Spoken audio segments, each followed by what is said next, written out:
এক মহিলা বাজারে গেলেন তরমুজ কিনতে। বাজার থেকে সবচেয়ে বড় দুইটা তরমুজ কিনলেন, আনন্দের সাথে বাড়ির দিকে রওনা দিলেন। হঠাৎ করে পথে দেখা হলো মহিলার এক বান্ধবীর সাথে। বান্ধবীটা বেশ কষ্টে দিন কাটছিলেন, তার বাসায় তরমুজ কেনার সামর্থ্য ছিল না। মহিলার বান্ধবীকে দেখে বললেন, বান্ধবী, তোমার জন্য আজ একটা বিশেষ উপহার আছে। মহিলা নিজের দুইটা তরমুজের একটা তরমুজ বান্ধবীর হাতে তুলে দিলেন। বান্ধবী অবাক হয়ে বললেন, ওরে বোন, তুমি এত দয়া করছো কেন? মহিলা উত্তরে বললেন, আল্লাহ আমাদের সুখ ভাগাভাগি করে দিতে বলেছেন, আমি যদি একাই খাই তবে কিভাবে আনন্দ হবে? বান্ধবী বলল, তোমার স্বামী যদি এটা বুঝতে পারে তুমি আমাকে একটা তরমুজ দিয়েছো তাহলে? মহিলা বলল, পৃথিবী সবার স্বামী এক না, আমার স্বামী আমার চেয়ে বেশি দানশীল।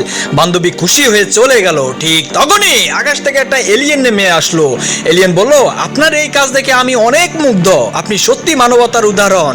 মহিলা বললেন, মানুষের সাথে ভালো আচরণ করলেই আল্লাহ খুশি হন। এলিয়েন বলল, আপনার এই মানবতার কাজ আমার গ্রহে গিয়ে সবার সাথে শেয়ার করব।